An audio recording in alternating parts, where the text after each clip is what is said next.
ప్రియమైన కుటుంబం, చీకటి లేని క్రీస్తు, ప్రియమైన తల్లిదండ్రులు, ప్రియమైన సహోదర సహోదరీలారా, ప్రియమైన వృద్ధ తల్లిదండ్రులారా, ప్రియమైన పిల్లలు మరియు యువకులారా, నేను అపుస్తలుడైన ఎన్.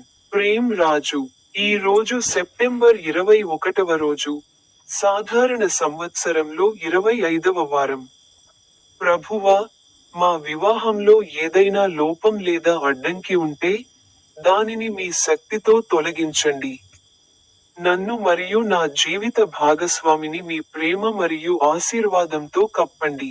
మా ఇల్లు మరియు కుటుంబం శాంతి మరియు విశ్వాసంతో నిండి ఉండాలి. ఆమేన్. మొదటి బైబిల్ వచనం ఇలా చెప్పండి. రోమా అధ్యాయం 5. వచనాలు 1 మరియు 2.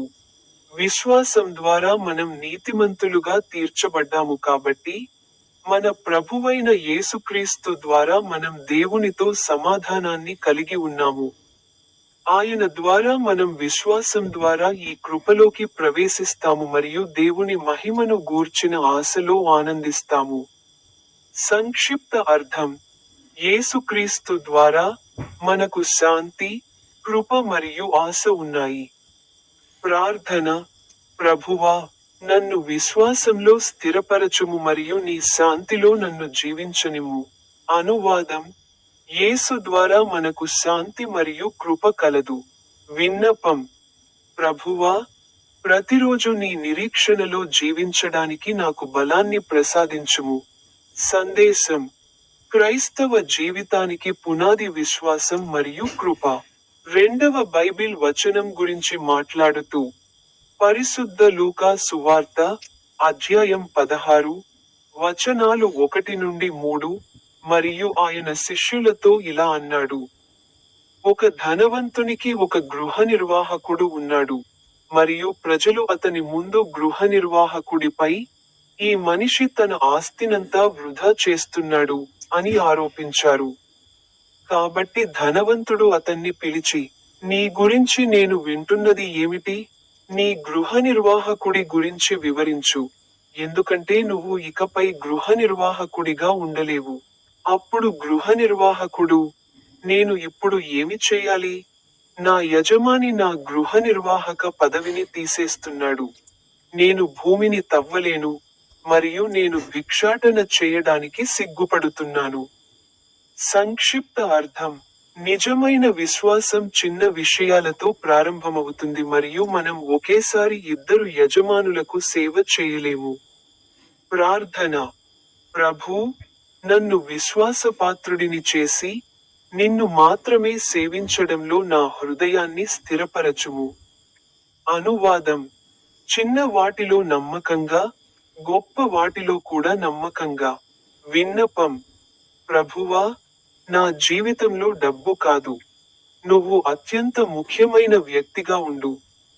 సందేశం: మా జీవితం దేవుని సేవ కోసం మాత్రమే ఉద్దేశించబడింది, డబ్బు బానిసత్వం కోసం కాదు. మూడవ బైబిల్ వచనం గురించి మాట్లాడండి. యాకోబు, 4వ అధ్యాయం, 7వ వచనం ఇలా చెబుతోంది. కాబట్టి దేవునికి లోబడి ఉండండి. అపవాదిని ఎదిరించండి, అప్పుడు అతను మీ నుండి పారిపోతాడు. సంక్షిప్త అర్థం: విధేయత ద్వారా మనం సాతానును జయిస్తాము. ప్రార్థన: ప్రభువా, నన్ను విధేయుడిగా మరియు బలంగా చేయుము, తద్వారా నేను సాతానును జయించగలను. అనువాదం: దేవునికి లోబడి అపవాదిని ఎదిరించుము. విన్నపం: ప్రభువా, నన్ను అన్ని చెడుల నుండి కాపాడి నీ మార్గంలో నడిపించుము. సందేశం: విధేయత విజయానికి కీలకం. చివరి బైబిల్ వచనం గురించి మాట్లాడండి. కీర్తన 23వ వచనం, 3వ వచనం ఇలా చెబుతోంది. ఆయన నా ఆత్మను పునరుద్ధరించును. ఆయన తన నామము నిమిత్తము నన్ను నీతి మార్గాల్లో నడిపిస్తాడు. సంక్షిప్త అర్థం: దేవుడు మనకు కొత్త జీవితాన్ని మరియు సరైన మార్గాన్ని ఇస్తాడు. ప్రార్థన: ఓ ప్రభువా, పునరుద్ధరించు నా జీవితాన్ని నీతి మార్గాల్లో నడిపించు. అనువాదం: యెహోవా నన్ను నీతి మార్గాల్లో నడిపిస్తాడు. అభ్యర్థన: ప్రభువా, నీ నామ మహిమ కోసం నన్ను సత్యంలో నడిపించనివ్వు.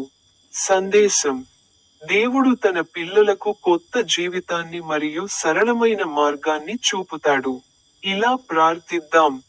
ఓ తల్లి మేరీ, ఓ పోప్ లియో 14, ఓ కార్డినల్ ఆంథోనీ పూల, ఈ రోజు సెప్టెంబర్ 2025 సంవత్సరంలో 9వ నెల. ఓ ప్రభువా, గర్భిణీ సోదరీమణులను నీ రక్షణలో ఉంచు. ప్రభూ, గర్భిణీ సోదరీమణులను నీ రక్షణలో ఉంచు. ప్రసవ సమయంలో వారికి బలం, ధైర్యం మరియు జీవితాన్ని ప్రసాదించు. మరణ నీడ నుండి వారిని రక్షించి, బిడ్డకు ఆరోగ్యకరమైన జీవితాన్ని ప్రసాదించు. ఆమేన్.